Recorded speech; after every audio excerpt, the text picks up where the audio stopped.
minns ju den tid du gav mig life-bilder, yo. Nu vill jag kunna ge tillbaka allt jag inte kunna ge förut. Det finns ju ingen annan där som kan stå här by my side, oh why. Sättet du rör på det får mig att dö för det, baby. För de här yardis, de vill ju bara dra ner oss.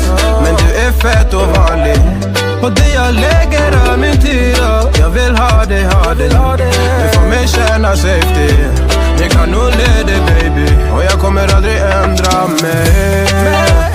Aldrig.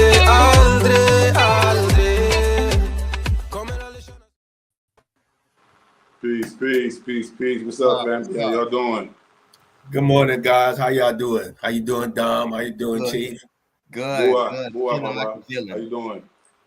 All is well, man. All is well here. What y'all got going on? What's been happening in Salone, Chief?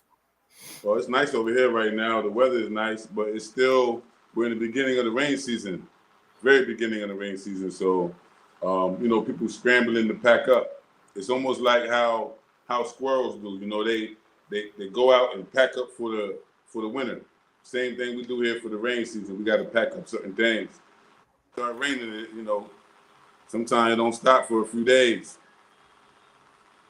And we had some rainy days here as well. But as for me, man, I've been doing my thing, getting acquainted myself with the Historical Society, been walking amongst the ancestors here lately, going to visit different burial sites and this and that.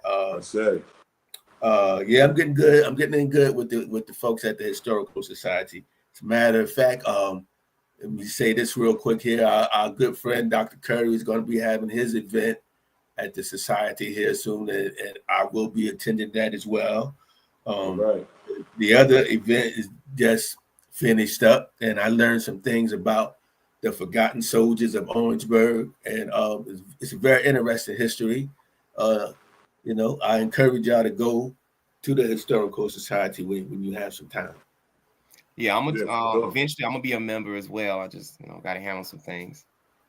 Yeah, man. Oh, John, what's up with you, man? I seen you was on a trip. Man, went to Florida with the fam, man. Had a ball, went to Disney World and stuff, man. And we just was living it up. And yesterday, man, we was in Charleston at Isle Palms, man, and we just was chilling like villains on the beach, man. Soaking up the sand and taking in the water and all that good stuff, bro. Chilling like a villain. That's how I usually do. Yeah, man. So we got your main man back today, right? Yeah, man. I'm excited about this, man. So I tell everybody, my favorite historian in South Carolina is Professor Damon L. Why? Because he's a great storyteller and he's completely qualified to talk to the masses of the people. He does the work, he lives the life. I want to bring him out, but before that, Dom, you got anything you want to say about Pro? Man, Professor Fordham, man, is an exceptional and amazing historian, scholar, intellectual storyteller. I see him as a mentor figure, man. It was an honor and a pleasure just to be in his midst and presence at the festival, man. And look here, this is gonna be another legendary, man. Like I say. Baba Kimo, you ready? Yes, sir. All right. No further ado, Professor Damon Fordham. How you doing, Baba? Man, I'm blessed. I'm enjoying the virtual company of y'all fellas. And Dom, just one thing. When I live not far from the Isles of Palms, okay? So when you come down here again, just let me know, all right? Oh, snap. I'll definitely let you know, dog.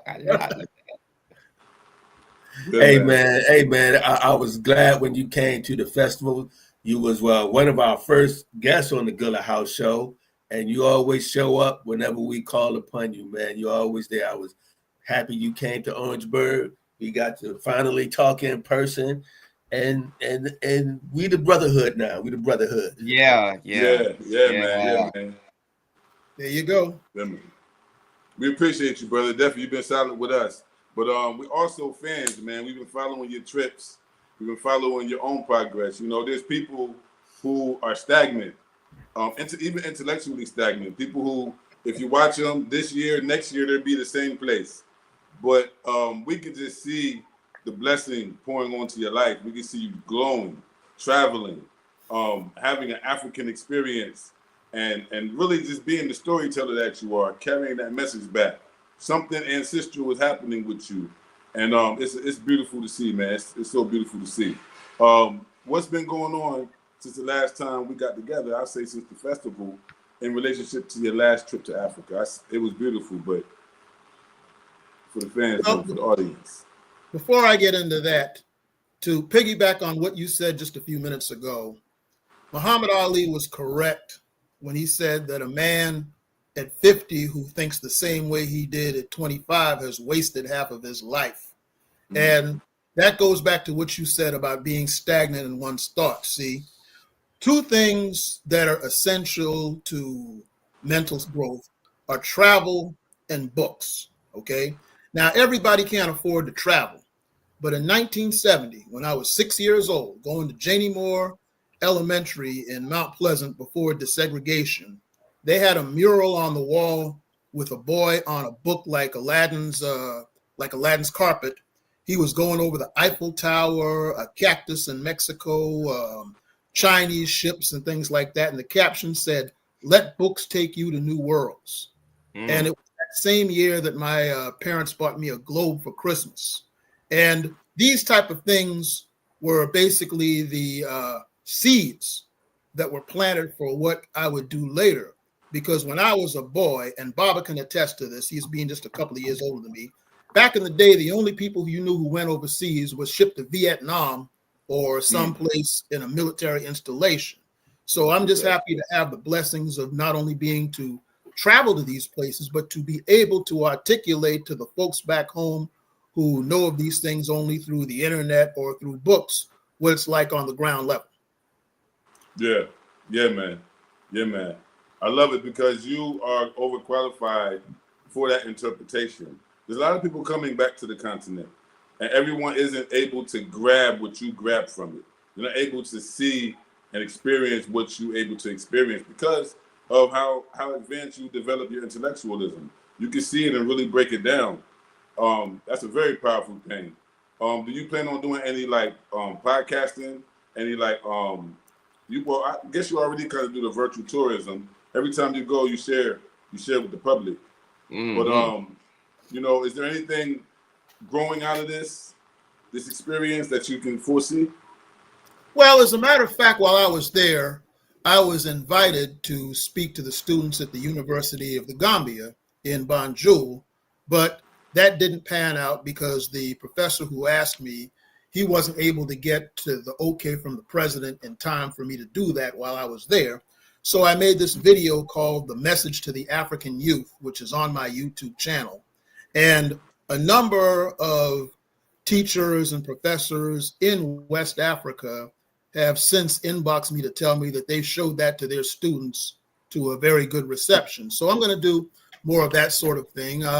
My current book has some of the adventures that I had in West Africa in 2020 and in 2022 and 2023. And a lot of what I learned on this trip will be in my forthcoming one, as well as my trip to Ghana back in November. But I do plan to host a lot more public speaking events of this kind. And the irony of this, and I don't want to get straight too far off the subject, is that before I left for Africa on May the 8th, a number of places in South Carolina had canceled my speaking engagements because of this, quote, anti-DEI nonsense that's happening right now. Schools and libraries are scared of getting their funding cut because of the type of thing that I do. But since I've gotten back, I've gotten invitations left and right to speak about Africa. So I'm going to take full advantage of that. Yeah, man. I'm glad to hear that, man, because I love sharing your videos, man. I shared the one. I just shared the one that you said where you will tell the African youth the truth. I try to share a lot of your stuff, man. I personally was intrigued by your adventures over there. You know, we talk all the time. You connected with your ancestral village. I mean, that's just amazing to me.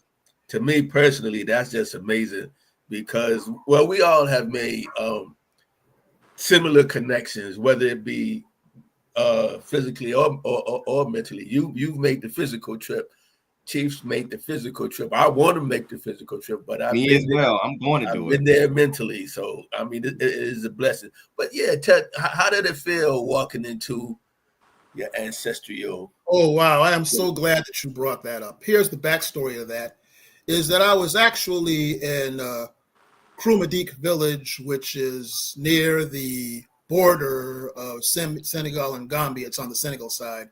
I was actually there back in 2023, briefly. And here's the backstory of that: is that when I first went to Senegal in 2022, everybody swore I was Wolof. Okay, and I met this young sister named Kariba at the Black Civilizations Museum in Dakar, who, I mean, we just connected. I mean, she could pass for my little sister, basically, right? So then fast forward about a year or two, I was back in my birthplace of Spartanburg, South Carolina, with my cousin Elijah Gibson and her father Dennis and her brother Dennis Jr. You know, these are my first cousins on my biological father's side, right? And I was telling them about my adventures and about how the Wolof swore I was one of them. And so Alicia said, really, brace yourself for this. And she showed me the family DNA that said that we were 16% Wolof, 25% Iwe of Ghana, etc., and so forth. And then come to find out, the Wolofs are the major storytellers of the Senegambia region. So this just blew me away. Well, anyway, so fast forward in the summer of 2023, our host Sekou Kasama was taking us to this village. And so it was Krumadik village in Senegal, right? And so he introduced, and so I didn't realize my connection to this. And he said that this was basically one of the mother villages of the Wolof people. And he introduced me to the chief as the Wolof from America. And I'm there just too dumbfounded to speak because I did not expect this. And then to make matters even wilder, I mean, these people, there's no doubt that these were my direct ancestors, my direct relatives from the way they did. But I was just too overwhelmed to really say that much to them at that time. But this time I was prepared. So when they brought me there this time, I got up and I told them how their great leader of Senegal, Leopold Senghor, was a poet, one of the Negritude poets, West Africa, in the 60s. Yes. And his close friend was Langston Hughes. And Langston Hughes went to see him in 1966. And he recited this poem that said, "The night is beautiful, and beautiful are the souls of my people." And I broke down after that. So this elderly sister, if you check my Facebook page, she's the lady who was wearing the green. She walked over to me and she said through my translator that they were so honored that I knew and chose to discuss the great leader of Senegal, Leopold Senghor, who liberated them from France, and in fact was himself a Wolof. And they went on to say that they were happy that I came back, that I was the flesh of their flesh and the blood of their blood. And of course, the chill went through me when she said that. And that my friends who were with me from America, all of us were welcome whenever we were back in that part of Africa. So we had given them some money earlier, and they had built a well, and so the well is going all right, and they need a machine to process the peanuts that they grow over there, because as you know, peanuts and cashews are a major crop over there. And yeah, we said sure, we'd be happy to continue that, but I told them that I had met several American presidents in my past because I was a journalist for many years, and this was a greater honor to me than meeting any of those presidents. I'm glad you mentioned that lady in the green, because I saw her picture, and Chief, that lady looks like Fatiya's mother. Their faces are very similar. Professor, you know, Fatiya is my Mende cousin, but that lady is similar. They very similar features. I was shocked when I looked at that picture. I was like, wait a minute, I had to go dig back in my in my photographs and say, wait a minute. Oh, wow, she looks like Mama Haji. I was like, oh my God. So it's no doubt that we all stem from the same African source. So I know that the four of us already have, I guess, a Gambian ancestry. More than likely. Absolutely. If we South Carolinians, it's more than likely, because at a certain point there was a preference for Senegambians, particularly for the houses, particularly for certain labor too. And then just south of Senegambia, you have the Upper Guinea Coast, which Walter Rodney wrote about, which is the main rice area. But they was bringing us to South Carolina from this whole area, from Senegambia to Sierra Leone. They was taking us out. Yeah. And really, South Carolina is a mirror genetically of that. When you look genetically, that's what you find. I want to ask you, so Professor Damon Fordham, have you been able to do any genetic testing yet? Well, again, these were my first cousins that I saw the genetic testing on the biological father's side. So, as far as I'm concerned, that's good enough for me. Yeah, it's still the same. It's still the same, because the reality is that, you inherited some of the same genetic DNA, period. And really, every single individual has a different composition, makeup, but the average African American, especially those of us who are South Carolinian descendants, we have a strong proximity to Senegambia. Anyway. Yeah.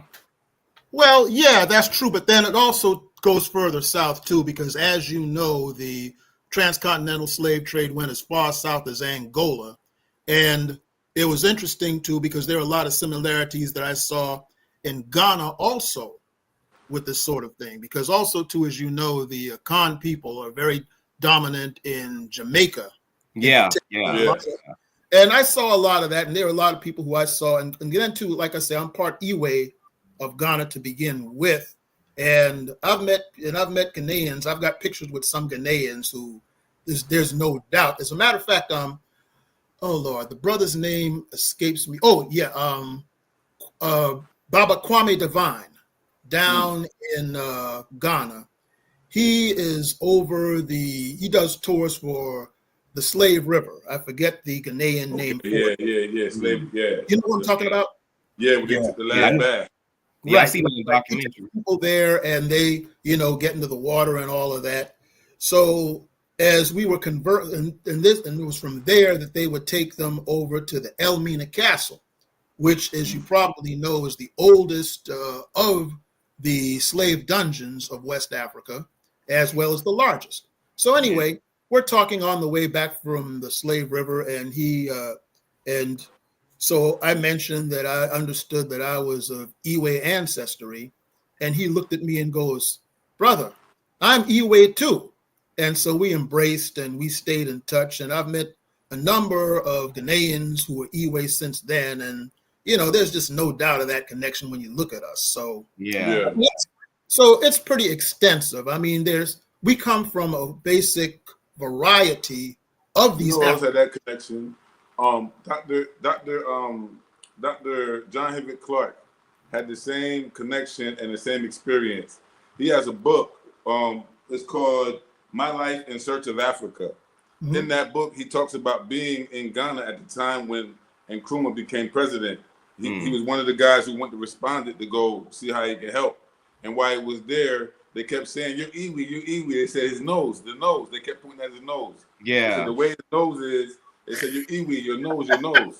Yeah. And he accepted it. John Henry Clark, he says it right here in this book. And so as you're saying that, I'm thinking that. I'm like, oh, wow. Does he know this? I'm thinking John Henry Clark, huh?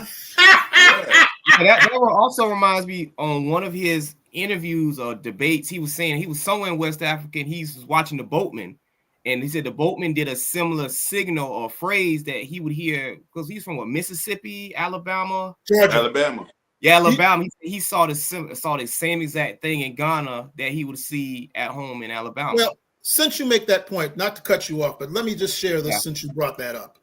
There is a clip of the great jazzman Louis Armstrong Yes, Asin Manso, the last bath. That's the name of it. Asin Manso is their name for the Slave River. Thank you. I greatly appreciate that, brother. I appreciate that. Thank But you, anyway, okay, but anyway, as I was about to say, when Louis Armstrong went to Ghana in 1956, there's a clip of it on YouTube where he sees this woman dancing to his music who reminds him of his mother, right? Yeah. And if you've probably seen that clip that I have on YouTube of myself after I was initiated by the Akans and given the name Kwaku, he was born on Wednesday.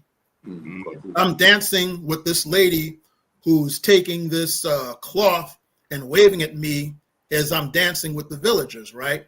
Well, in that same, now keep in mind, this is Ghana, a rural village in Ghana, all right, where I experienced that. So in the same video with Louis Armstrong, get this, while the woman is doing the exact identical dance of the lady in my video, and a lady comes up to her and starts fanning her with a cloth also. And when I saw that, I'm like, oh my God. So then fast forward 3 weeks after that, I'm at the visitor center in Charleston, and a gospel group is performing. And I mean, they're really just cooking on the stage, right? So I get up and I'm holy hopping and everything. And a lady walks up to me and she takes this towel and starts fanning me with the towel while I'm holy hopping. I'm like, oh no, this is too much. Yeah. Ancestral remembrance. I'm like, this is too deep. This is just, you remember how Mariah Carey said in that song, wait a minute, this is too deep? Yeah. You know what? You said something very important. You said the military, before the military was able to move around, they were able to travel and see most of the world. You go to the military. But people like Dr. Lorenzo Doe Turner was able to travel on studies early on. And he was seeing these Africanisms in the cultures and trying to understand it and break it down. Like, yo, all the Africanisms I see in the Caribbeans and I see in Africa, I see them in South Carolina. Yeah. I see them in Georgia. And so it's a powerful thing. Once you start traveling, you start seeing it. Now, as for me, I can't go anywhere without somebody saying Mensa. They know already that I'm a Mandingo. My height, the way I talk, the voice, everything. Yeah. Even if I say, no, I'm not, they're going to say, yes, you are. Because it's something that they see in us. We might not see it. We just see ourselves as what? We Black Americans. But a Fula, I look at you one time and say, hey, man, you Fula. Well, they look at you one time and ask you because they see a dominant trait. Yeah. That's in their family or in their community. See, here's the thing about that. If you spend any time in a place like Charleston, I guess this is true for Orangeburg, and I get this every now and then in Spartanburg too. I mean, but like say you're on James Island near Charleston. People will look at you and say you're a Richardson, you're a Singleton, you're a Grimble, etc. and so forth. And I explain to people in America that the same way that you could do this in these southern towns where people have been for generations, it's the same with Africans and ethnic identity. They know what you are by looking at you. Yeah. And it's true even if you're and I often have to say this to my brethren of somewhat lesser melanin, and that's true of light-skinned Black people too. Okay, they can tell you don't know them. They can look at you and see. Hey, look, there was a sister who came here a few years ago, man. She was from Brazil, and she was obviously, mixed, but she was a Mende ancestry. Man, she went and they connected her with a family that she looked identical to. Identical, the eyes, the face, everything. She was just light skinned with curly Brazilian hair. That was it. That's like I always stress with people. Skin complexion is one thing, but those facial features, man, that tells it, man. Well, Americans are more hung up on that than Africans, by and large. I get this all the time. Since I've come back to Orangeburg, moved back to Orangeburg. I get this all the time. People tell me, "Oh, you walk just like your grandfather. You look just like your great grandfather. You act so and so." They say like, "Oh, Mr. Bill had the same movements that you do." Even I see it in my son now, and my son, he wasn't fortunate. He only knew one of his grandfathers, but he has the mannerisms of his grandfathers. Genetics.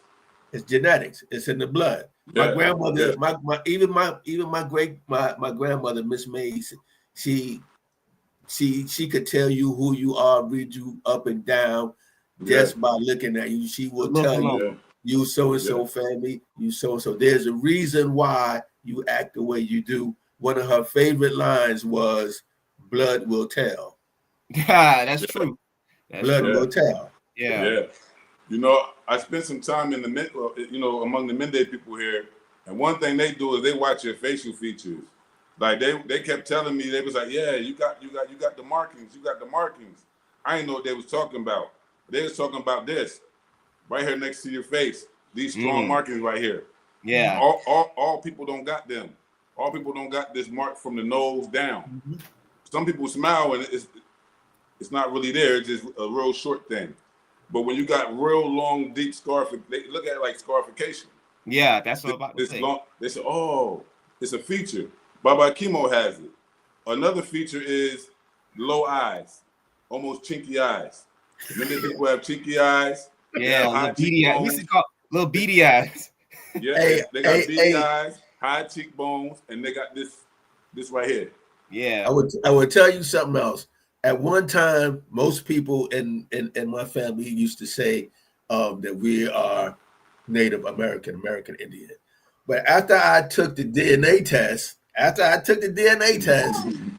that story turned out to be completely false, because I only have 1%, according to Ancestry, I only have 1% of Native American DNA. A lot of features that we associate with Native American. A lot of us think we have Native American, but it's not that. Those are African features. That's African features. High cheekbones, beady eyes, and all that. No, that's African. That's universally on the continent, man. That's not Africa.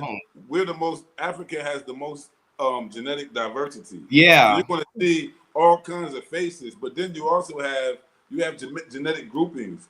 You have people who have lived relatively isolated or have had marriage and reproduction traditions that keep it close, keep it in the like family. the Korea of South Africa. Absolutely, and so they develop these dominant features. Absolutely. So with us, we're genetic. We're like basically a Pan-African genetic mixture. We're gonna exhibit all those different facial features, man. Exactly. But anyway. But okay, yes, that's absolutely true. It's mostly European that was passed off as Native American, because the matter was, it made a better story. You know, Chris Rock, and I'm going to put it in far more delicate terms than he said it, that, you know, it was better than saying that our ancestors were molested. So I get that whole thing with wanting to identify that, although it is true that Native Americans had, you know, enslaved African Americans at various civilized tribes and all that, but that's a whole other subject.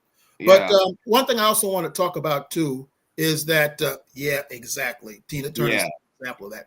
But I also, while I was there, I had an opportunity to meet with a great colleague of mine. If you go to Gambia, you'll hear about Dr. Hassoum Cissé.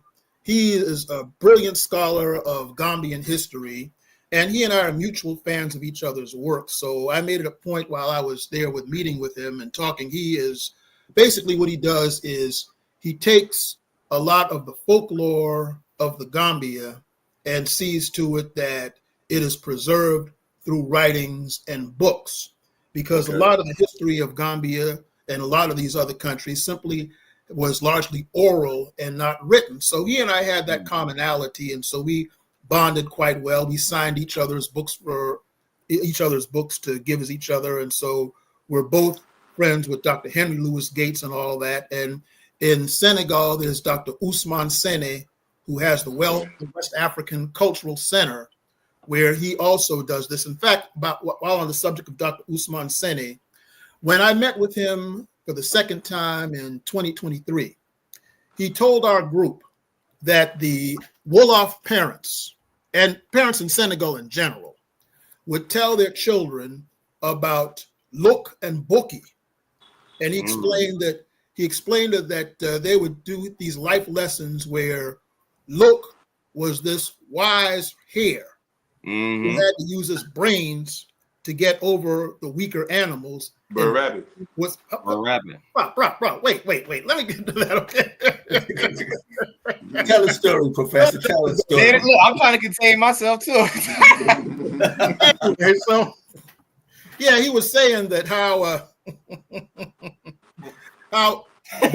was this greedy hyena, and how the parents there wanted the children to be like Look and not like Bookie, right? Yeah. So I'm like, wait a minute. So when I was doing research for my current book, Black Folktales and Chronicles of South Carolina, it turns out that in the 1870s, at Nathaniel Haywood's plantation down in Port Royal, there was a white lady by the name of Abby Holmes Christensen who was visiting him, and he called up one of his field hands who he had once enslaved, a fellow named Prince Baskin, and says, well, tell Miss Christensen that story you like to tell about the rabbit and the wolf.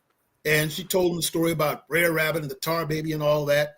And Abby Holmes Christensen said, where'd you get that story? That's interesting. And then Prince Baskin replied, get this, from my African granddaddy. What? Yeah. So Abby Holmes Christensen went on to write the first Brer Rabbit story in print. And later down in Eatonton, Georgia, Joel Chandler Harris, a white writer, heard these same stories from another enslaved black storyteller named Uncle George Terrell, who he fictionalized as Uncle Remus. Mm-hmm. Okay, so my point in saying all of that is that one of the things that I point out in my current book, Black Folktales and Chronicles of South Carolina, is the connection of all of this that most people are unaware of, how so much African folklore wound up in its way in Black American folklore, which would, of course, become a part of American folklore. And unfortunately, you had the last couple of generations that were disconnected from that. But one of the things my travels showed me is the richness of all of this. And one of the beautiful thing about West Africa now is that while you don't see this as much in the urban areas, in the rural areas, as you well know, the family traditions are still there. The passing down of instruction is still there. The whole idea of the village raising children, that's still there. And even in the urban areas, every school or group of young people I visited, young people were respectful. When you go in the libraries, the children are quiet doing their work. They're respectful to adults. Some places they still stand up to when the adults come in the room and all of that. So these things, as we know, are all in the decline here in America. Yeah. But as America meets the fate of many of the great empires of history, I really believe that with all the discipline, the connections, the family tradition, and the diligence of the students that I see in Africa, that it'll be just like Marcus Garvey predicted in 1913, that as the British were once the slaves of the Romans and called the Saxon dogs of Europe, those same Saxon dogs wound up ruling the world within 1,000 years. Garvey said this. So he said it was not hard to imagine that Africa, given its place in history at that time, would one day do the same thing. And from what I saw in Africa, that could very well be a reality once the Africans take control of the means of production. Mm-hmm. That's right. You are so right, Professor. If I just may say this a little bit, I kind of remember going back to what you said, being around the elders. I'm a little bit older than you fellas, but I can remember. Yeah, I can remember sitting around in my grandfather's store. My grandfather had a store on Highway 4 out here in Orangeburg, and all the men would come to his store and hang around. He had a wood stove, and they would sit around this wood stove, and for lack of a better word, I will say they would sit around and tell lies. But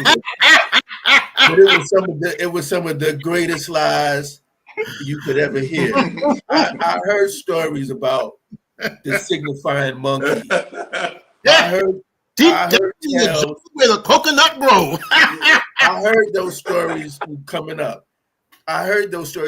And my grandmother could be on the back porch of the house. Now, mind you, my grandfather's store is maybe is a quarter mile away from the house and all that.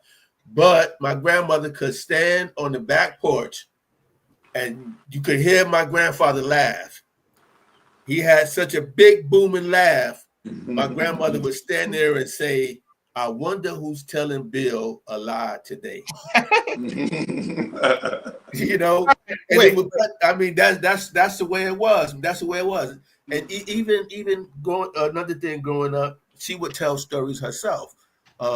That's how she would put us to sleep at night. She would tell stories about the hag riding you. And, I heard that. And these type of things. My grandmother told me those type of stories, and this was in the 60s. Okay, this was in the 60s. This was before I moved to New York. So that was my foundation coming up. Papa Joe, y'all hear me talk about Papa Joe all the time. Yeah. Papa Joe was a master storyteller. He was a storyteller, and he was a quartet singing man. He loved to sing. He sang quartet, and he told stories. And when he told his stories, I was telling Chief this morning, getting back to Papa Joe. I probably shouldn't say this on Sunday mornings or whatever, but Papa Joe would keep his little swallow of moonshine, and before he go to work or whatever, before he tell a story, he'd take him a good swig. Now I never saw my grandfather drunk. Don't get me wrong, I never saw him drunk, but he did like to take a good little swallow before he told his stories. He had a lot of them. But Baba, let me say this to you, okay, Baba? Listen, do yourself and us and the world a favor. Those stories that you remember, write them down, preserve them, because as you well know, there was a generation that said, we don't want to hear all that old Tommy stuff, and thus that tradition largely died out. But now, as far as these stories being lies, let me share this with you. There's a section in my book where I talk about how my dad would try to, and my father was a great griot himself, just like your grandfather, okay? Because my parents were old enough to be my grandparents. I was adopted by older parents. So he would tell me as a means of trying to get me to do good behavior about these, quote, bad boys in the North area, what we call North Charleston now, who had broken into this grocery store and set off these firecrackers, and the building exploded on them, right? And so I figured that this was his entertaining way of, getting me to do the right thing, because my mother used to always say, your daddy's a great liar. But when I was doing research for my book, I found out that there was a Livingston supermarket in North Charleston in December 1963, where a couple of, quote, Negro boys had broken into and set off the firecrackers and destroyed the store. And I'm like, this story was true after all. Truth in those stores, yeah. The lies from the elders turned out to be real. Mm-hmm. Only exactly. They pushed a bit, but there weren't always lies. Yeah, you're 100% right. I just call them lies because that's just the way they told it. No, I understand. I get it. It was just a way of telling it, but you are exactly right. I have experienced many times I have experienced something would happen, and I would say, "Oh my God, that's just the way Mr. Gunn, Papa Joe, Mr. John Livingston. That's just the way they told it." And these were the men. Those were the men that I was raised around. Those were the men who raised me. And I like to say, well, sometimes I say that I might be the last generation to walk behind a mule and this and that, because I walked the mule with Papa Joe and my uncles and all that. Mm-hmm. And that's where I got the best stories from, was walking. Now, true, I was young and I didn't grab hold of I used to walk with him, but I didn't really grab hold of the plow. But Papa Joe used to say, when you grab hold of the plow, don't turn it loose. And that used to apply to everything in life, to everything. When you focus, you grab hold of the plow and you just keep on moving forward. That's one of the things I learned from Papa Joe. But I got to say about those stories, because see, my grandfather, he's like that as well. Like I grew up my grandparents in general, I grew up soaking up all that wisdom that they inherited from their parents and grandparents. There's a lot of wisdom that can be applied that can serve you well throughout life. And, you know, I'm still pretty young or whatever, but, you know, I applied it. That's helped me navigate through life. So I have I treasure those stories as well as those spirituals. And, you know, coming across your work, Professor, made me realize the importance. Like, look, there's importance in all of this that you're hearing and learning. Document it, write it down, recite it to yourself, apply it to with you throughout life. Well, that's why it's important to me to write that book and preserve all of this, because there are certain things because one thing I found out in my research was that in 1944 and 45, there was Professor J. Mason Brewer at Claflin University in Orangeburg. He had the South Carolina Negro Folklore Guild go out and get these stories from Black people all over South Carolina. And he published it in a book called Humorous Folk Tales of the South Carolina Negroes, some of which I collected in the book. And then you do? I think I got it. I think I have it somewhere out in my garage, but I remember reading that book. Good. Because that book contains a lot of the stories that were not often told in mixed company. One really good one was one where he talked about where a fellow by the name of Murray Holiday, who I don't doubt is most likely a relative of mine. Yeah. Right. He said that back when Benjamin Tillman was making the segregation laws of South Carolina in 1895, one of the Black delegates was just tearing him up in debate. And so Tillman told the Black man, "Why, you dirty black rascal, I'll swallow you alive." And the Black man responded, "If you do, Senator, you'll have more brains in your belly than you do in your head." And stories like that show the resistance that was going on at that time. Even if they were not able to physically defeat these people, there were cases where they did resist against these things, even intellectually, because I also included an oral history from the 1919 Charleston race riot, where the Black men were getting the best of the whites after this lynching of 3 Black men in Charleston, so much that the police the guy who was doing the oral history said the police actually had to run to his place for protection. He's like, it says, "It's not my job to protect you. It's your job to protect me." And stories of this kind, you see, that are long buried in archives. And so everybody's not going to be able to dig that up. But this is what I did, because that type of thing in our community has been lost. And I figured there's going to be a lot of wisdom from that. So I took that and the stories I got from Africa to put in the current book and hopefully my next one. Yeah. The story about the Giant of Kumasi, man, that's very interesting and compelling, man. Like, which one? Giant of Kumasi. The Giant of Kumasi. Oh, the Giant of Kumasi. Okay, that is when I was in Ghana. That's going to be in my next book. In Ghana, our guide Enoch Kojo, the griot down there, a fellow named Enoch Kojo, told us that that in Ghana, in one of the villages, they have this festival to this giant, and the giant was this one who supposedly he came out of Egypt. Came out of Egypt, as he was supposedly one of Pharaoh's soldiers who went after the children of Israel, and because he was a giant, he didn't drown when Moses closed the waters on the Egyptian soldiers. So he figured that Pharaoh was going to kill him, so he went down to Ghana and helped liberate this village from these evil people who were trying to conquer it. So every year they have this festival of the Giant of Kumasi to celebrate this, right? And so I've met Ghanaians since I've heard that story from him. I did look it up, and they do have this festival, but there are people in other parts of Ghana who had never heard that story. So it's going in my next book. Oh yeah, please do put that in there. Oh yeah. Those are great, man. Well, I will take your advice, and I try to remember those stories and everything. I really do. I may have some of it written down somewhere, but I was making reference. It was something you said a while ago, and it probably goes back to Brer Rabbit. One other thing that Papa Joe used to say was, you got to use your head for more than a hat rack. Right. I grew up hearing that. Both of my grandfathers used to say that. Yeah, my Both mom of them used to say that a lot. Yeah. You got to use your head for more than a hat rack. Yeah. And, they meant that. They were serious when they said it.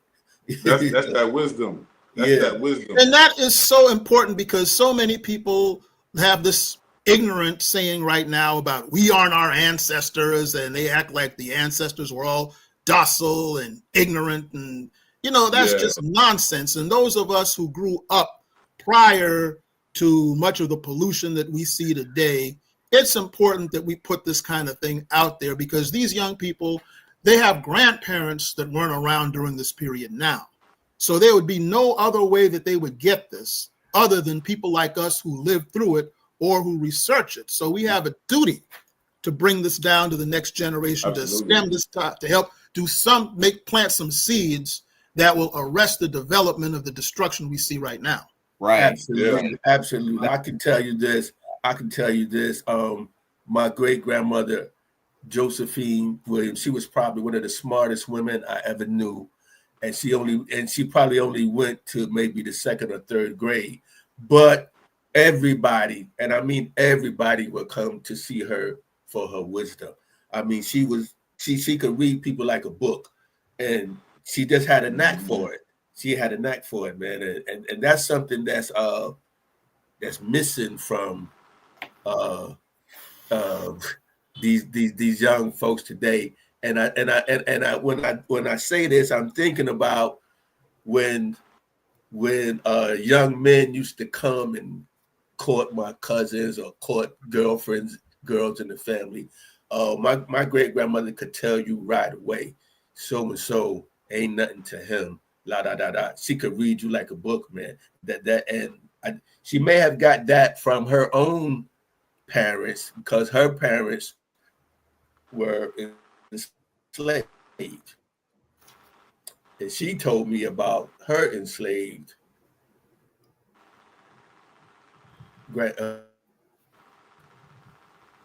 she told me about her enslaved father. So a lot of that was passed on down to me like that wisdom from, well, I guess Big Mama was probably the first free generation from that enslaved generation. She was one of matter of fact, I know she was from that first freedom of generation. First generation. While you mentioned that, speaking of that mother wit of the elders, there you go. There you go. When I was in Chifere Village, which is best known as the village where Alex Haley found his family, I met with a chiefess Toko, I believe her name was, the chiefess of the village. And when I introduced myself, she goes, and I bowed and I said, Salam alaikum and so forth. And she said, what is your name? And I said, Damon Fordham. And she goes, no, that's your American name. What's your African name? What is your African name? And I said, well, the Akan people of Ghana, they named me Kwaku, which was he was born on Wednesday. And she goes, Ghana is very far south of here. She goes, are you Wolof? And I said, yes, ma'am. She goes, well, you need a good Wolof name. I shall name you Ibrahim. And this woman knew nothing about me, but she had no way of knowing intellectually that my father and grandfather were Abraham Fordham. Wow. Dad was senior, and Abraham was my grandfather. Wow. Abraham was Abraham Senior. And I'm like, whoa. My father was Abraham, and my grandfather was Ibrahim, and it was Abraham Senior. And she's now giving me the westernized, the Eastern version of that name, Ibrahim. I'm like, this lady had the third eye. Nobody could tell me she didn't have the third eye. There's something to that. That's that deep wisdom there. Hey, something similar. Fatia, I asked Fatia to give me an African name, right? Chief was calling me Chief Elder long before Fatia ever did. So I asked Fatia to give me a name, and she thought about it, and she said right away, from now on, we will call you Chemo. And it turns out that in Mandinka, Chemo means Chief Elder. But Fatia had no idea about that Chief Elder before that. Yeah. She had no idea. And I was shocked when she said it. She said, "You will be." She said, "I will call you Chemo." Hey, Chemo, look, she changed her name in America. Her American surname is Johnson. She's connecting to us on the Johnson family line. Yes. She changed her name in America to Johnson. To Johnson. And that's how she happened to likes be to be here in America. On that same line, our Johnson family line in Coke. Wow. So, I'm a descendant of Johnson, so wow. Yeah, so all of these things, I believe, are coincidental. They happen for a reason. Yeah. Like I said, when I met Fatia, I met her on the telephone, and those are the things she told me. She said, "I'm happy to accept you as long lost family, but I will call you Chemo, Chief Elder." Yeah, man. So it's different when the name is bestowed to you, and it's based on a reconnection. It's not just like you reading a book. Oh, I like that name. I'll choose that name for myself. It's different when someone sees you and says, "You remind me of Ibrahim," and then you say, "Hey, that's my daddy's name." Or you say, someone says, "I'm gonna call you Chemo." Hey, I'm Chief Elder, and they don't know, and they're just giving you the name that you are. Yeah. That's ancestral, man. That's not coincidence. That's ancestral. Yeah, it's not at all. Right. No. I agree. And that's why, I mean, I know, since I've done the DNA test and everything, I know that I descend from different tribal groups and everything. But that Mende group stands out. It stands out because that's Papa Joe's line. That's my father's line. That goes back, boom, all the way. So I am my father's son. So there it is. There you go. Yeah, man. Yeah, man. So, we were talking about the storytelling tradition of our ancestors right there in America. But here, I mean, I've been to places where they don't have a TV in the village. They don't have electricity for miles. And what they do is, at a certain time in the evening, they storytell. The griots. That's what they do. The people who got gift for gab, we call it gift for gab. If you can sit around and talk and entertain us for 20, 30 minutes, man, you got value. We might even give you some rice. We might even feed you or give you a couple leons. And so being able to have a good conversation, that's like African entertainment and African education. When you go to a real good barbershop, you get a real good cut, but you get an even better conversation. Yeah. Hey, I'll tell y'all this also. See, that's how it was. In the 60s when I was coming up, TV ain't like TV is now. It was scrambly. Stations didn't always come in clear.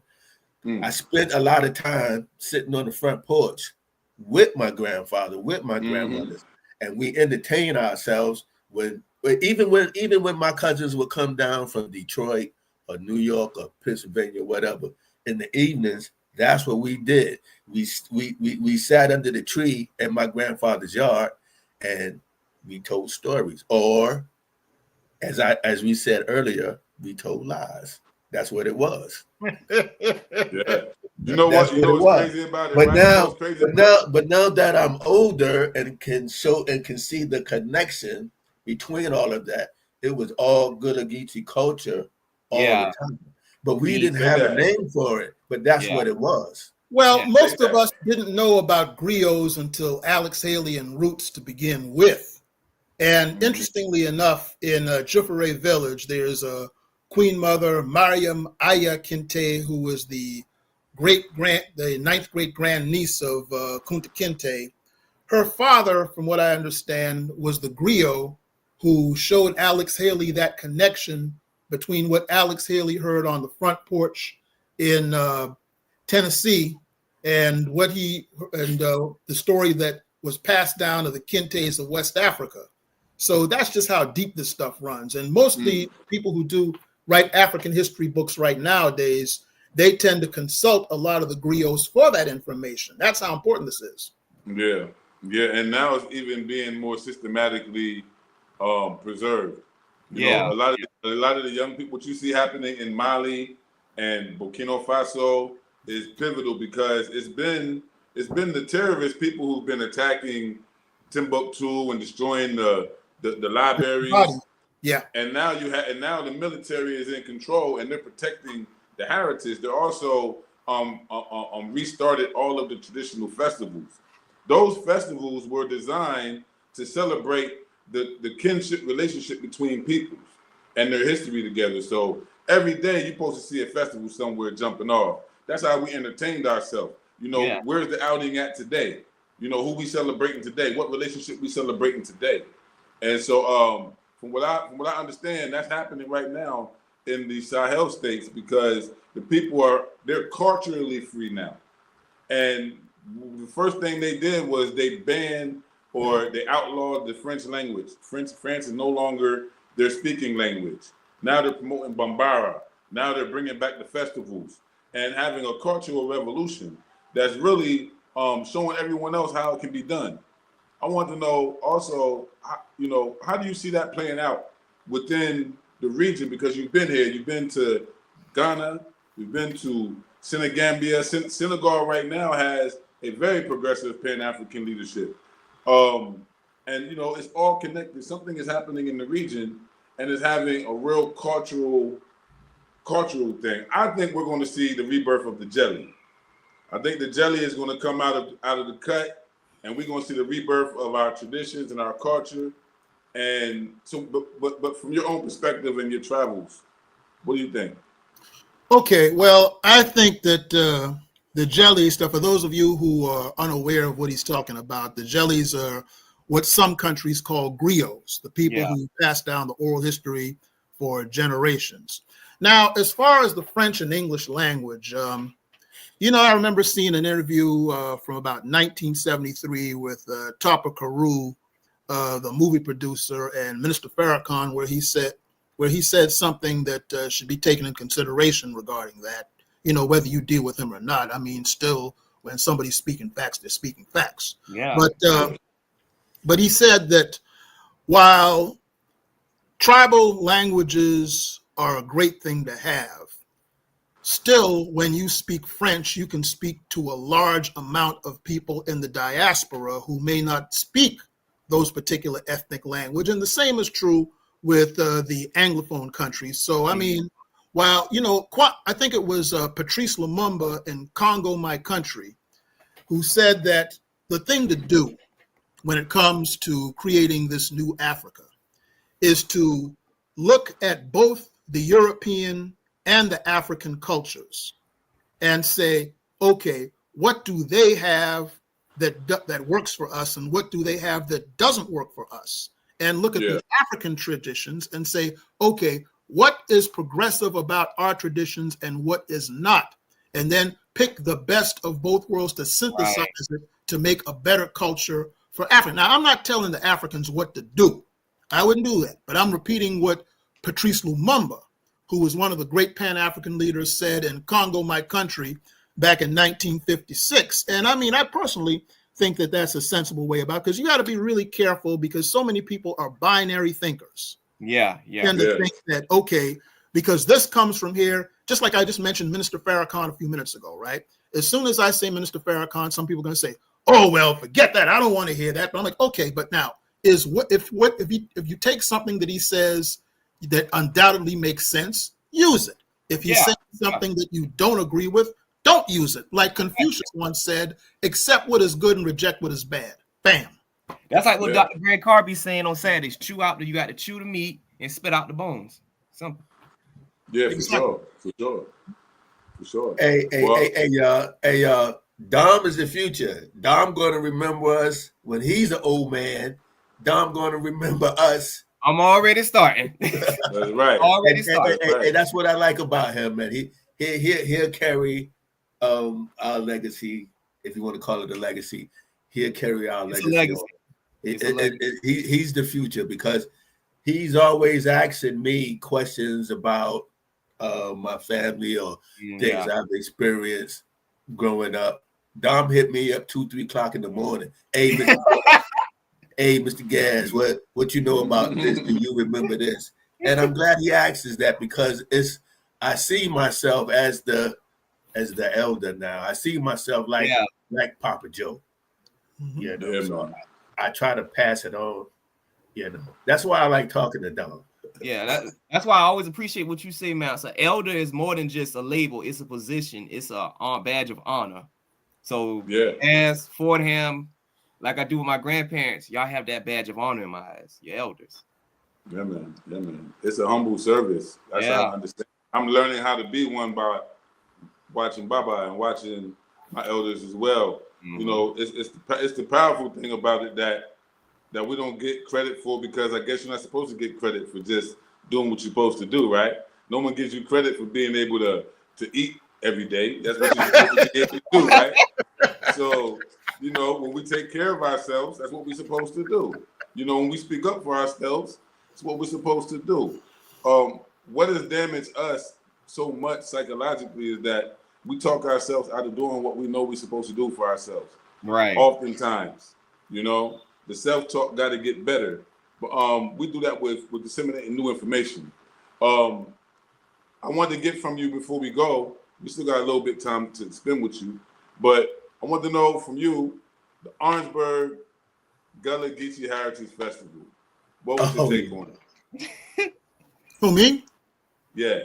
Yeah. Oh, well, I thought it was great because, see, you don't often see that type of thing in the smaller towns of South Carolina. People don't get exposed to this sort of thing a whole lot. And as we discussed a little bit earlier, you have a couple of generations of young people who think, when you think of our culture, they think of trap music and that sort of thing, and Sexy Red and all these other things like that. Now, I'm not here to bash those people by any means, but they have to understand that there is a diversity that they are missing. Now, Baba and myself, I just turned 60, by the way, back in December.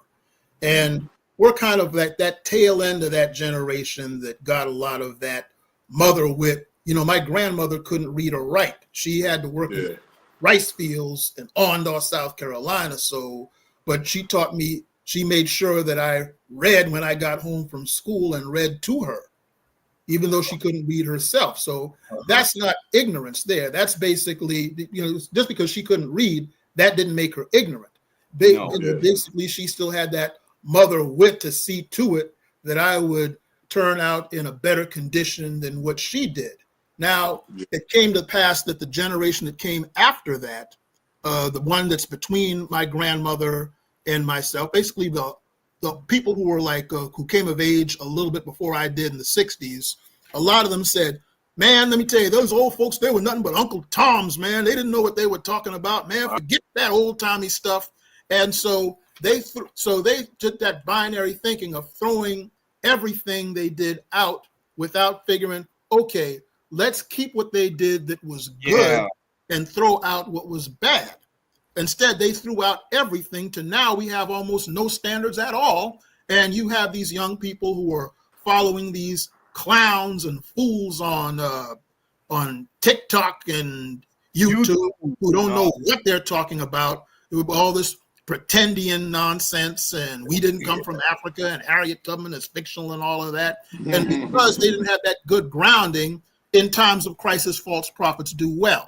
So doing in Orangeburg with this is a great start in trying to reverse that negative and destructive trend and getting them back on, as they said in Baba and Mine's day, when the Godfather James Brown talked about getting on the good foot, to get them back on that good foot. There you go. Where we can rebuild this culture. And then too, what I'm trying to do with the people who I met in Africa is break, you know, I told the young people at the University of Gambia that when I get back to America, I'm going to tell the truth about Africa. Well, I said, you know, one of the things I want to do is have them understand that they have a lot of the traditions that we left behind. And those things that we left behind once made us great. And those things that are over there will make them great. So let's go on to take all of that and bring it so that we can once again become great. Yeah, that's part of learning from the past, learning what worked and what didn't work. And one thing that did not work is that we threw the baby out with the bathwater. Right. We did too much of that. Right. Hey, I don't know.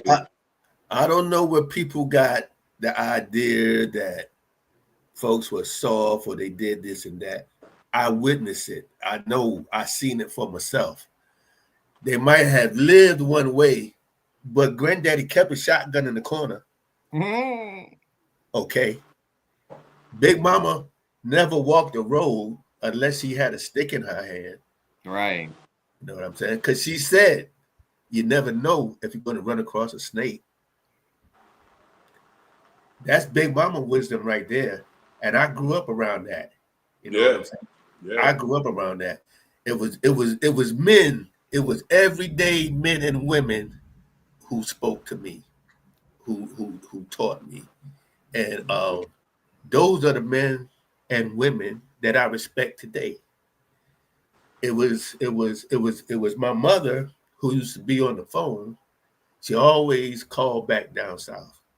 She always made sure she stayed in connection to the foundation, to the root. And even though I may not have been paying attention when I was younger, it stuck with me. And I remember them now in my old days. You know, and that's what I try to pass on. That's what I try to tell these young folks now. And see, I'm an anomaly because I got my grandparents, like I said, walking down the simple thing is walking down the dirt road. Make sure you carry a stick with you or a machete or just common things. Like you said, Gas, they keep a shotgun in the closet, and they also make sure they kept food on the table.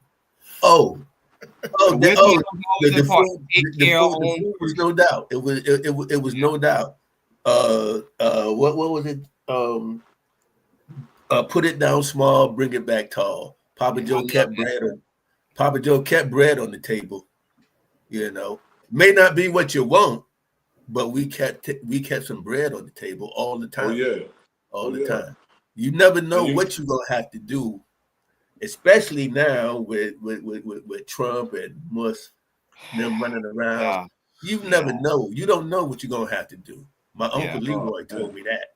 He did some things that he never thought he would do, but he survived and he passed that knowledge on to his, to his children and grandchildren and everything. But you don't know. We don't know what's gonna happen. We don't know. Yeah. But they laid that old school wisdom, laid the foundation for me. That's the blueprint. That's when they gave us the blueprint. They gave it to us. Yeah. You just have to be smart enough to pick. You know what? We got to get to the babies. We got to get into direct engagement with the youngest, the babies. They got to say, I remember Baba Akimo when I was 5 years old. He told me a story. We got to get to the babies. We got to get to them now. Hey man. They do. Hey man, they do that now. Believe it or not, I go to different cookouts and functions and coat and nieces and these different places. And when people want to know who they people is, they come to me. They ask me who is so and so, how so and so is up. That's why I say I'm at that stage now where you gotta pass it on. The rhymes, the lies. I'm calling them lies, but I don't mean lies. But I mean the stories. Hey, I was taught how to rhyme when I was a kid, man. I used to do all that. I did all that. Deep down in the jungle where the coconut grow and the lions and the tigers down with the rhinos. Yep. Uncle John taught me that. I learned that from Uncle John when I was like 12, 13 years old, man. Deep in the jungle with a tall grass. And that years before the Sugar Hill Gang, all right? Well, you know what? All of that goes to show also, man, that it wasn't always just generational trauma that was passed on. It was generational rules. Thank you. Yeah. Rules. Exactly. Code. Hey, they survived, man. The code is in the music. The code is in the stories. The code is in the music. The code is in the dress. The code is in the culture. And really what we're talking about is putting our people's minds back into contact with our traditional culture in a way that restores our identities and allows for us to operate like sane people. Because what we see in our community is what? Insanity. Chaos. We want to get our people back to sanity. First and foremost, before we can start talking about making money and all this other stuff, can we bring ourselves back to sanity? And one of the ways we can do that is by this right here. saving the next generation, telling the stories, choosing what gems to leave behind, choosing the days and times to get together and have these discussions. This is the work. This don't cost nothing but love for the people. Hey, the first act of reparations is to repair ourselves. Hey, that's the first deal, man. My nieces and nephews can run it down. They know who I am. I could tell them. They know. My son can run it down for 7 generations. I know. I done traced it back. You know what I'm saying? So they know. That's why I like hearing the stories from Professor Fordham and like that, man. He inspires me. He's a little younger than me, but he inspires me. I'm honored, brother. But let me just say this to that, by the way. Remember earlier I was telling you about Enoch Kojo, this griot down in Ghana, who I got a lot of that country's history from. Yeah. And these stories and all of that and this folklore. That brother is at least 20 years younger than me. Is it what now? At least 20 years younger than me. Oh. But he's sharp. Okay. Yeah, there's a video I have on my YouTube channel of him talking about Queen Ya Asante-Wa of Ghana. And the interesting thing about that is one of my grandnieces is named after the same Queen Ya Asante-Wa of Ghana. Okay. Oh, wow. And he didn't know that when he told me that story. Ancestral, man. It's powerful, man. Look, I don't believe in. And this brother's about Dom's age. That's the thing. Yeah, ain't no coincidences to it. You know, if one thing you learn over time in this life is that some things are just meant to happen. Some things are destiny. Yeah. Oh, yeah. There's no coincidence to it, you know? It wasn't just generational trauma that was passed down. It was also generational codes. That's right. Exactly. That's right. That's Dom. Hey, Dom, that's your quote right there, Dom. Well, you added on the code part. I just said generational junior. Master and Dom. That's Baba Ajamu, man. You know, he I got my stuff here, man. Hey, Baba Ajamu. I know him. I know his family for generations. We may not be blood kin, but we family because I knew his family for 2 and 3 generations. His mother, no, not his mother. His aunt and my mother was the best of friends, and I got a lot of that old country wisdom from his aunt. And from his aunt Julia May, Grandma Flossie. I got a lot of that stuff from her. And I'm sure he's listening right now. He probably gonna laugh when he hear me say, I know Aunt Flossie when she used to sit in her doorway with pipe in her hand, smoking her pipe, and she kept a shotgun in her corner. Okay, she used to come to the front door. Who that out there in the yard? Who you brought with you, cat? You know, she was a crazy old lady, but I loved her. Yeah. You know, just a little sidebar about Baba Ajamu, man. I ran across Baba Ajamu online back in like 2011, 2012. And at one point I was in Atlanta, I was supposed to get with him. Didn't get a chance to get with him before I left America. And but later on, he became the first elder, one of the first elders that got involved with the formation of the Gullah Nation of North America. He was one of the brothers who was able to say, yeah, I'm from Orangeburg, Calhoun County, but I know what time it is. I know basically we biologically Pan-Africans, and I know we Gullah Geechee all the way up in here. So he was able to give me more confidence in my own identity and studies as well with it. And I call him Unc. I call him Big Unc. So shout out to Baba Ajamu. We're going to have to get him on here one day. Yeah. Baba the real deal, man. He the real deal, man. I know his family for generations. His father and my father used to ride the school bus together. My father was the bus driver, and his father was on that school bus as well. His father, his uncle, they were all part of the Great Migration. His uncle and my father was one of the first people that I knew to move from down south to Brooklyn. And being in Brooklyn at that time was like being from down south. Everybody was from the country. Everybody had brought that low country wisdom up north. I guess that kind of coincides with what I think Stack from Center says when they said what is Chicago like? He said, man, Chicago ain't up but Mississippi with tall buildings. So I guess Hey, that's what it was. That's exactly what it was. That is exactly what it was. Because same culture, same people. Yeah. That's exactly what it was, man. We couldn't wait for the weekend when everybody would get off from their various jobs and go to Baba Ajamu's aunt house and sit around and play cards and eat collard greens and neck bones and all that kind of stuff. That's what we did. It was like being down south anyway, all the time. That's what it was. Powerful. You know what's crazy is that I think it really contributed to the emergence of hip hop and the emergence of all popular American music emerged as a consequence largely of the Great Migration. It's funny that you say that. And going up north. It's funny you say that because I was 15 years old in 1979 when hip hop came out. And my first cousin is Paul Washington, who, if you've ever seen the movie Wild Style about hip hop, the first hip hop movie, Wild Style, there's a scene where they have these pop-o-matic dancers in this club with the gloves doing their thing. Paulie's my cousin. He's one of the guys doing that. And Professor, with that movie with Breaking, you heard of the Cold Crush Brothers? Yes. I grew up with the Cold Crush Brothers. Okay. So you have that with them and Fantastic Five and all that, right? The Almighty KG. I used to date JDL and all those guys. I used to date his sister. But see, here's the thing. Almost all of those guys, if they don't have West Indian connections, they have South Carolina Low Country connections because in Charleston, where the Fleet Landing now, the Fleet Landing restaurant is a port that was once called the Clyde Line that would ship Black Charlestonians like my grandfather, Henry McNeil Maxwell, who's named after the great leader Henry McNeil Turner.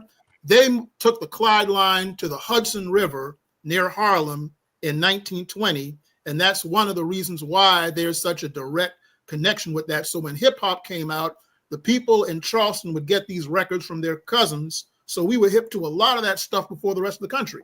That's how let me tell y'all something.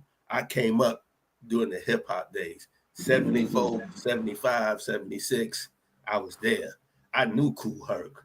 I knew the Kool Crush Brothers. I was at Disco Fever. I was there from the beginning. All them early groups, I used to hang out at Echo Park. I used to be at Harlem World. Well, guess who I hung out with 2 weekends ago? Who's that? You're going to love this, Baba. Sha Rock. Funky 4+1 4. Hey, man, I've been around them cats all my life. First female MC. She and I hung out together. Oh, yeah. I saw when you made that post. Yeah.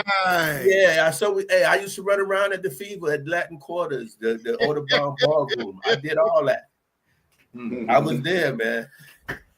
I was there when KRS-One. We used to hang out in the same pool hall. You know, when Kool Moe Dee battled Busy Bee and all that. Hey, man, my crew. My OG. Yeah, all of them. Hey, Dom, you hear the OGs, Dom? Yeah, look, I'm soaking it in, man. Hey, I've been to so many block parties back. I used to be a B-boy, man. My thing was dancing. I was a B-boy. You need to write a book. I read another book. I was a B-boy. I used to go to so many block parties back in the day. We would be in a cipher. That's how it is. You be in a cipher, man. You be in a circle, and somebody would bust a move, and the next thing you know, you got to top that move. Man, I done broke brothers down. Y'all was ring shouting, man. Y'all was just ring shouting, calling. Hey, right. But that's what it was. It was a cipher. It was a circle, and the best dancer got in the middle, and you couldn't get out. You couldn't get out the middle. That circle is sacred. We do everything in circles. Here we meet in circles. Here we dance around fire in circles. And over there we get in the cipher, we get in the circle. Something about that circle. They do that here in Orangeburg now. When I go out in the country now, they have bonfires in November, October. They have big bonfires. The boys would get around and they burn. We'd be in a circle. And still again, he'd be telling stories. I was in that in Kumasi. Yeah. I saw that in Kumasi, Ghana. I did that here too. It's the same thing. That is in the fall months, in the winter months, that is very popular in Cordova. I've been that's what they do. Even at church, they pray in a circle. That's what they do. Mm-hmm. See, I seen Papa Joe in many circles. I seen him and his cousins. They were singing quartet, but that's how they did it. Yeah, that's how they dope, did it, man. That's and they kept the beat. They kept the beat with their bodies, or they kept the beat stomping. Juba. Yeah. Hambone. Yeah. So let me ask y'all, while we at it, what y'all think about 803 Fresh? What y'all think about the direction of Southern Soul?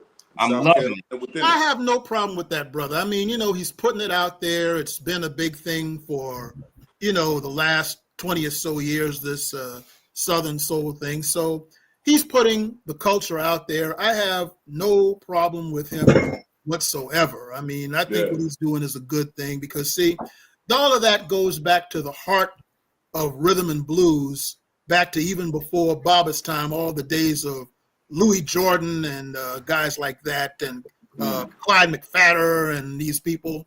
Clyde McPhatter, by the way, is from Durham, North Carolina, and I met his nephew recently. He was with the original Drifters back in the day. And when he left the Drifters, get this, the guy who replaced him in the Drifters, we trained to sing in his place, was Jackie Wilson. Oh, wow. That's how deep this stuff goes, you see. Wow. It's all circular. It goes very deep, man. It goes very deep. Like I said, I'm a child of the 60s, but my aunties and uncles were from the 40s and 50s. So you know what I'm talking about. I know exactly what you're talking about. The same thing in Brooklyn. That's the music I grew up on, man. That's the music. When I was coming up, James Brown was king. James Brown was king. And my building, that's all you heard. That's all we sampled was James Brown beats. That's what it was.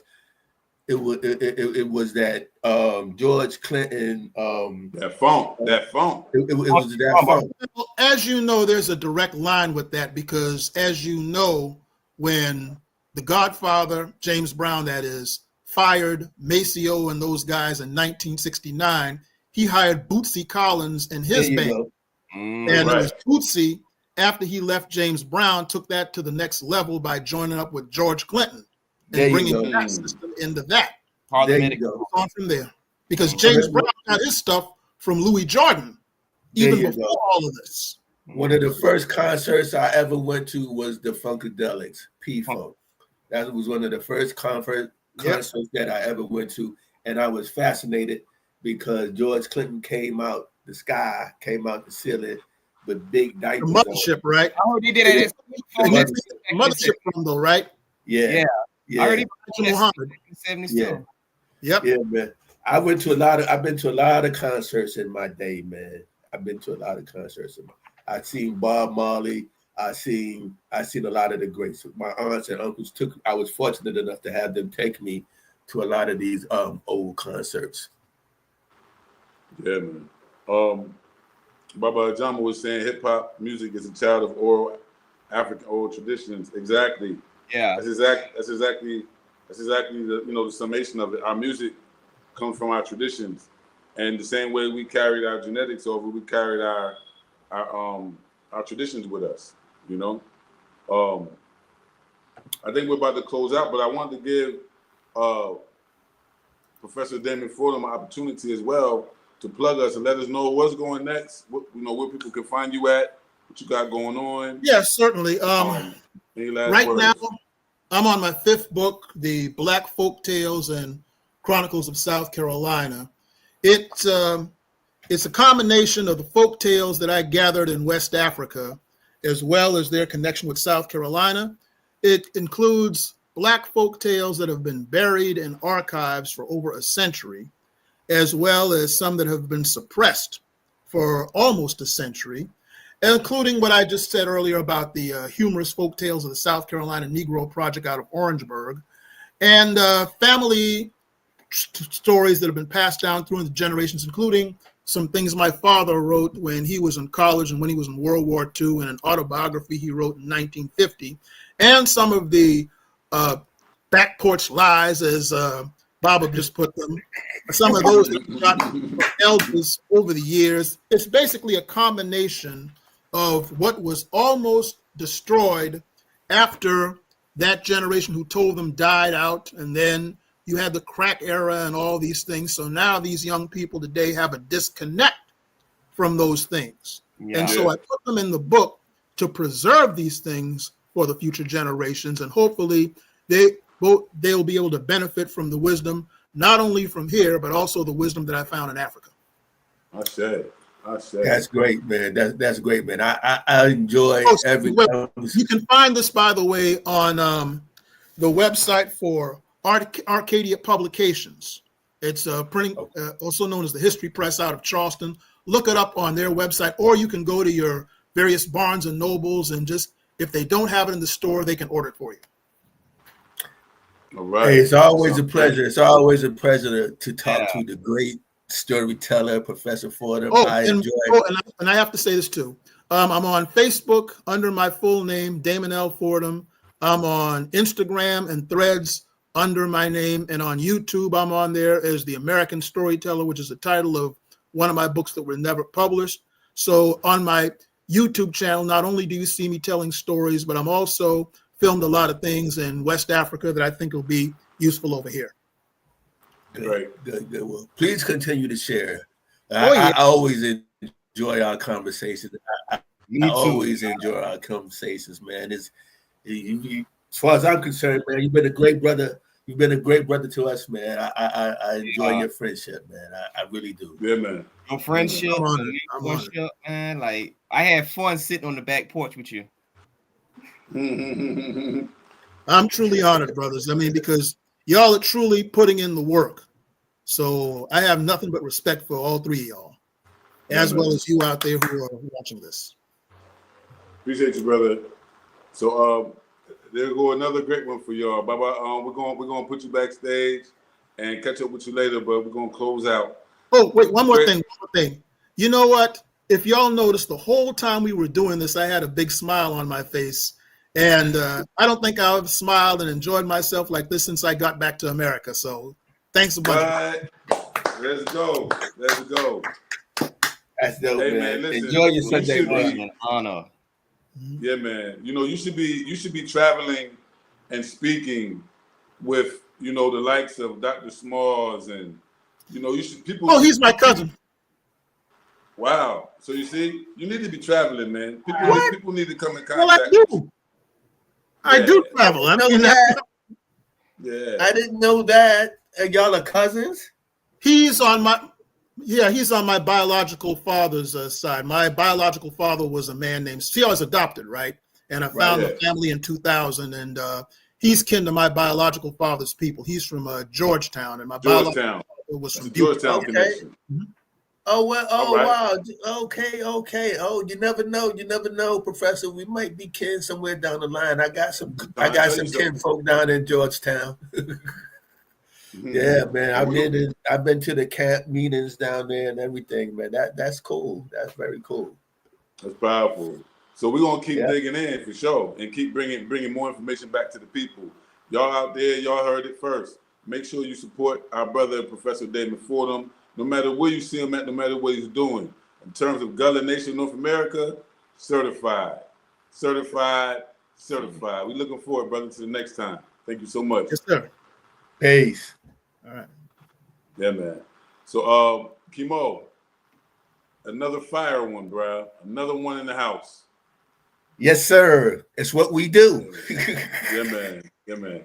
Yo, man, I love building with Professor Damon Fordham. He's one of my favorite people right now. That's a good brother, man. That's a good brother. I value his friendship. Yeah, man. Like, his mentorship means a lot to me. Like, wow. Yeah, man. Well, y'all know what time it is, man. We about to get out of here. Everybody's saying great show. We had some great participation this show as well. Y'all tune in for the next show. And continue to participate, continue to support the movement. We'll keep y'all posted with our next moves there in Orangeburg, even here in Freetown, wherever we at. Dom, hold it down. You know, we got to talk about this education department. Yeah. Yeah, very, very soon. I like to connect the education department to the likes of Damon Fordham and those other intellectuals that we have connected to us to kind of like mentor us, to kind of like help us put things in proper order, because they would be the best people that we can consult anyway. So it's good to have those brothers and sisters on our team that have that level. With no further ado, we're going to say peace out, one love, one Africa, many roots, one Fambo. Peace out. Jag minns ju den tid du gav mig life billar jag. Nu vill jag kunna ge tillbaka allt jag inte kunna ge förut. Det finns ingen annan där som kan stå här by my side, oh why. Sättet du rör på det får mig att dö för det baby. För de här yardis, de vill ju bara dra ner och